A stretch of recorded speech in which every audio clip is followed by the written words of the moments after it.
आइए अब पुष्पीय पौधों में लैंगिक जनन के शेष भागों का अध्ययन करें। शीर्षक है असंग जनन।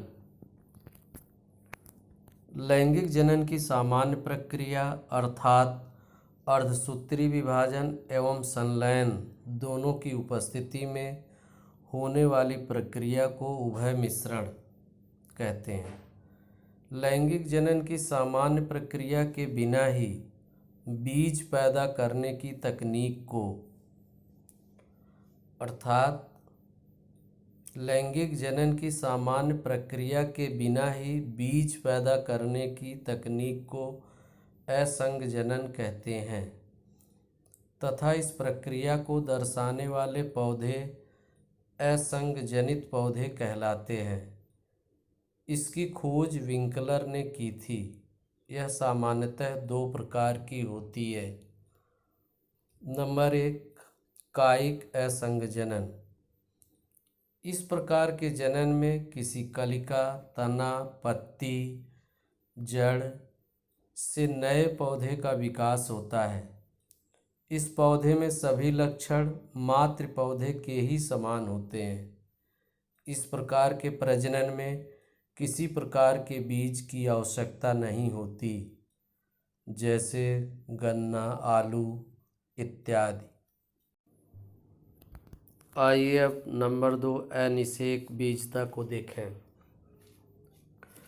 जब लैंगिक जनन की अनुपस्थिति में बीज का निर्माण होता है तब इस क्रिया को अनिषेक जनन कहते हैं, परंतु इस बीज के निर्माण में संयुग्मन एवं अर्धसूत्री विभाजन की क्रियाएं सम्मिलित नहीं होती। अनिषेक बीजता निम्न प्रकार से होता है। नंबर 1, अपस्थानिक भ्रूणता। इस प्रकार के जनन में बीजांडकाय या अध्यावरणों की कुछ कोशिकाएं विभाजन एवं वृद्धि कर भ्रूण का निर्माण करती हैं। ये सभी कोशिकाएं द्विगुणित होती हैं, जैसे नींबू, नागफनी, आम इत्यादि। अरिस्टोलाकिया में सहायक कोशिकाओं से भ्रूण का विकास होता है। अल्मस अमेरिकाना में प्रतिमुख कोशिकाओं से भ्रूण का विकास होता है। कभी कभी बीजांडकाय या अध्यावरण की कोशिका से भी भ्रूण का विकास हो जाता है। नंबर 2, द्विगुणित बीजाणुता।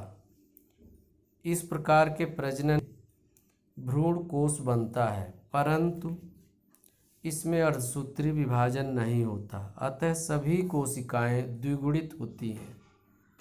अतः यदि इस भ्रूण कोष की अंड कोशिका से नर युग्मक के संयोजन के बिना ही भ्रूण विकसित हो जाता है तो प्रक्रिया द्विगुणित बीजाणुता कहलाती है, जैसे एक्जेरिस डेंटाटा। नंबर 3, अपबीजाणुता। बीजाणुद्भिद की कोशिकाओं से अर्धसूत्री विभाजन के अभाव में ही भ्रूण कोष का निर्माण अपबीजाणुता कहलाती है। इसकी खोज रोजनबर्ग ने की थी। आइए अब बहुभ्रूणता का अध्ययन करें। बीज या बीजांड में एक से अधिक भ्रूणों के बनने की क्रिया बहुभ्रूणता कहलाती है।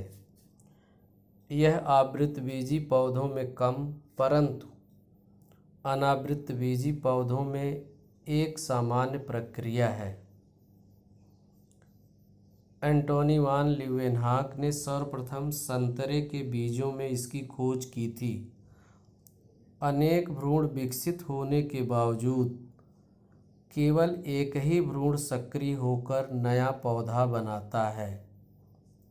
सनार्फ के अनुसार बहुभ्रूणता मुख्यतः दो प्रकार की होती है।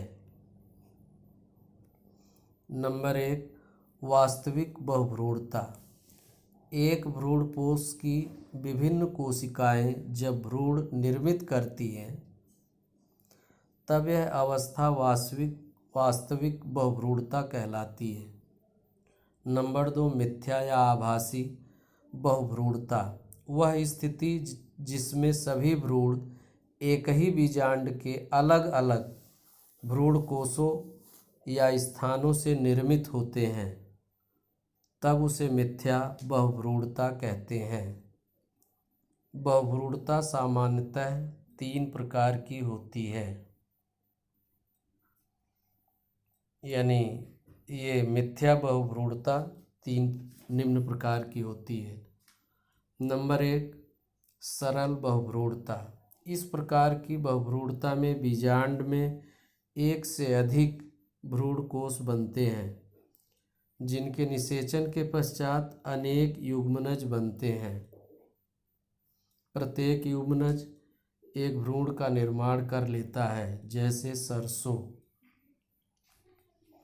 नंबर 2, विदलन बहुभ्रूणता। इस प्रकार की बहुभ्रूणता में युग्मनज के विभाजन से 2 या अधिक प्राक भ्रूण बनते हैं, यानी प्राथमिक भ्रूण बनते हैं, जिनमें से प्रत्येक एक भ्रूण का निर्माण होता है, जैसे क्रोटोलेरिया, निम्फिया इत्यादि। नंबर 3, मिश्रित बहुभ्रूणता।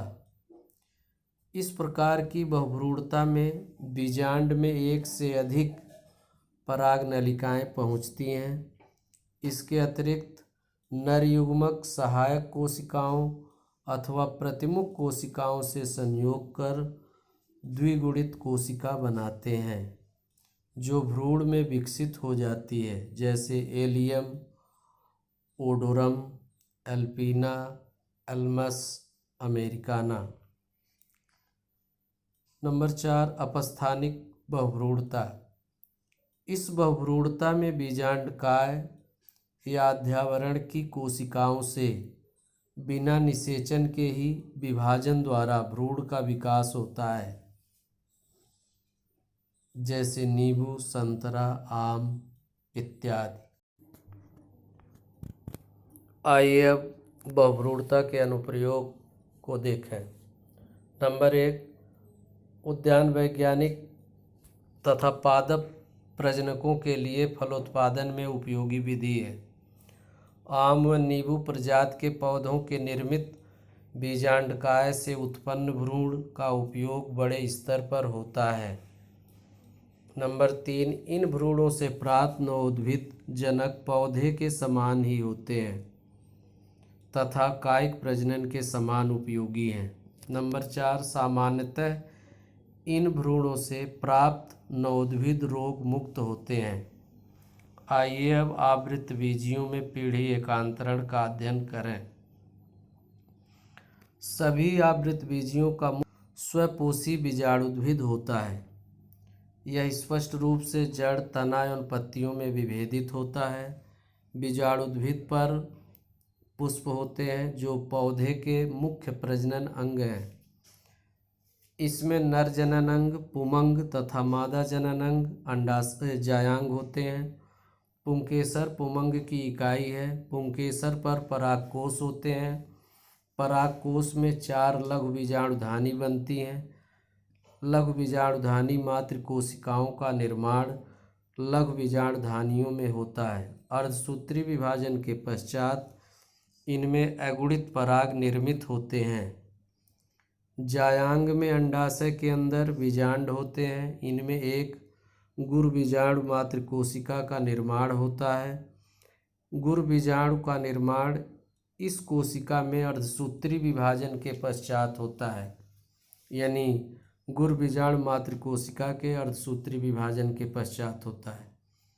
गुरु बीजाणु अगुणित होते हैं। नर युग्मकोद्भिद की प्रथम कोशिका होती है।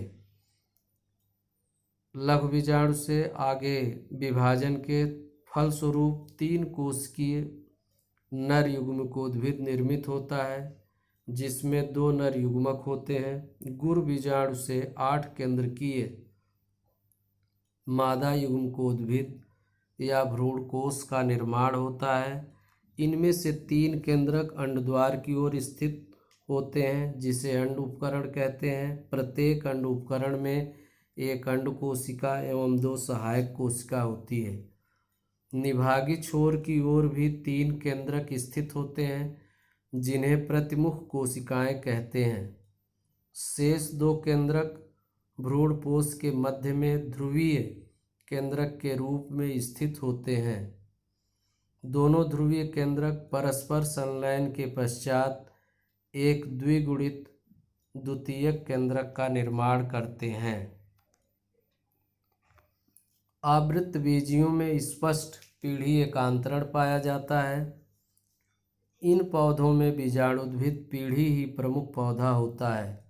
बीजाणुद्भिद का जीवन काल लंबा होता है। इसके विपरीत युग्मकोद्भिद पीढ़ी अल्प विकसित व अल्पकालिक होती है। युग्मकोद्भिद अपने भोजन के लिए बीजाणुद्भिद पर निर्भर रहता है। अब आपके स्क्रीन पर जो चित्र दिखाया जा रहा है ये आपके जीवन चक्र एवं पीढ़ी एकांतरण का चित्र है। इसको बार बार बनाकर अभ्यास करेंगे क्योंकि ये भी पूछा जाता है आपके बोर्ड के एग्ज़ाम में। इस तरह से ये चैप्टर यहाँ समाप्त हुआ। धन्यवाद।